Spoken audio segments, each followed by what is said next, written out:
Question 2 क्या बोल रहा है? क्वेश्चन 2 बोल रहा है 3 blocks of mass 3 kg, 2 kg and 1 kg.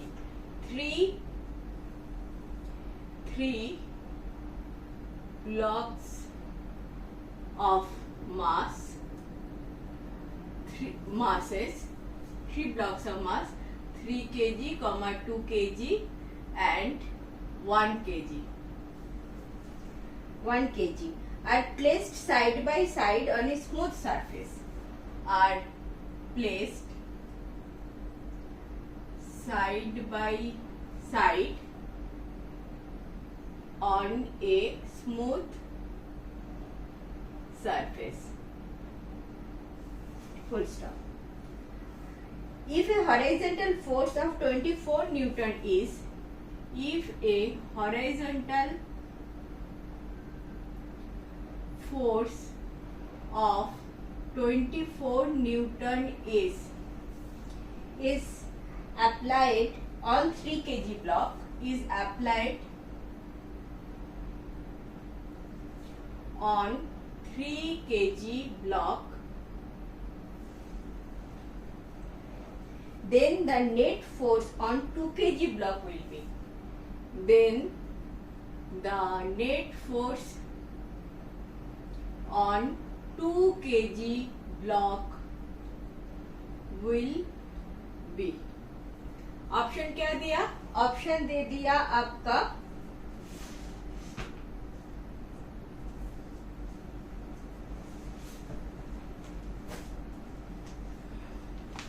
Option दे दिया A number 2 newton, B 4 newton, C 8 newton and D 12 Newton.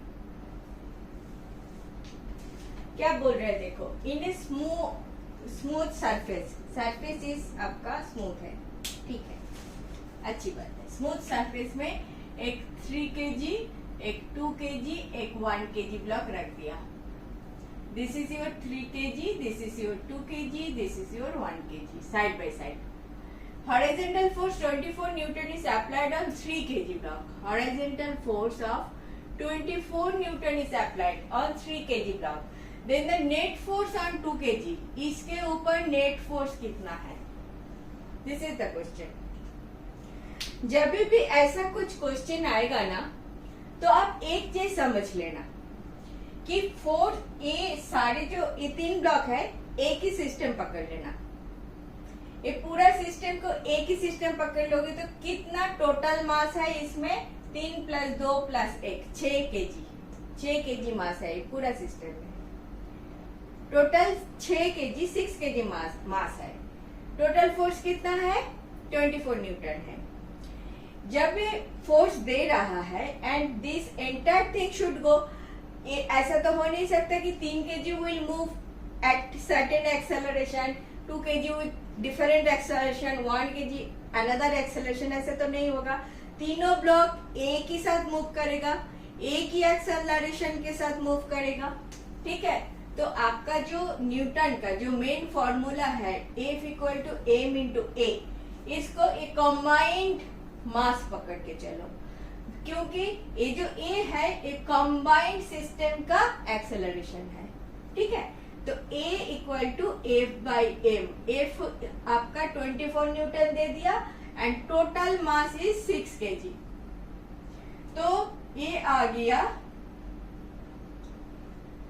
4 metre पर second square. This is SI unit, this is SI unit. So मैंने acceleration को SI unit में लिख दिया, मुझे पता है ये ठीक है, ठीक है, सब SI यूनिट में है. अभी क्या बोल रहा है? Then net force on 2 kg block. ये पूरा सिस्टम चल रहा है with an acceleration of 4 metre पर सेकेंड स्क्वायर. तो फोर्स ऑन दिस बॉडी कितना है? Force on 2 kg, force on 2 kg. ये क्या होगा? m × a होगा, m of 2 kg. इसका जो m है दैट इज 2 kg एंड इसका जो एक्सेलरेशन है दैट इज 4 मीटर पर second square. So 8 kg metre second square which in another term this Newton, इसी को ही न्यूटन बोलते हैं, 8 न्यूटन। तो आपका सी ऑप्शन इज करेक्ट। समझ में आया ये वाला बात? इजी था, लेकिन आपको ये वाला पता करना है कि 3 मल्टीपल नंबर ऑफ ब्लॉक्स एक साथ है, आप पुश कर रहे हो, धक्का दे रहे हो, तो सारे मास तो एक साथ चलेगा। तो सारे मास का ए कॉमन है, कॉमन फैक्टर क्या है? ए है। Total force divided by total mass कर लो, एक्सेलरेशन, कॉमन एक्सेलरेशन निकल जाएगा। कॉमन एक्सेलरेशन अगर निकल गया तो इसके ऊपर फोर्स कितना है? Mass into that acceleration. इसके ऊपर फोर्स कितना है? मास 3 into 4 12, 3 into 4 12 Newton force is applied on it. कैसे हो रहा है ये सब? Because 24 Newton is from this side and this side से भी तो एक फोर्स आएगा, इसको धक्का दे रहा है तो ये भी तो धक्का देगा। तो उसके बारे में हम नेक्स्ट बातें करेंगे, ठीक है?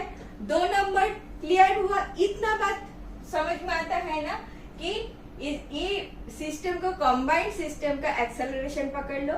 Acceleration is total force divided by combined mass, acceleration निकल गया। जो भी पर्टिकुलर ब्लॉक का फोर्स पूछा आपको, उसका मास इनटू कंबाइंड जो कॉमन एक्सेलरेशन है उसके साथ मल्टीप्लाई कर दो, तो इसके ऊपर फोर्स कितना है? 8 न्यूटन है। बोलो तो इसके ऊपर फोर्स कितना है? 1 kg इंटू 4 मीटर पर सेकेंड स्क्वायर है, 4 न्यूटन है इसके ऊपर। समझ में आया? समझ में आया? ये था हमारा क्वेश्चन नंबर 2। अभी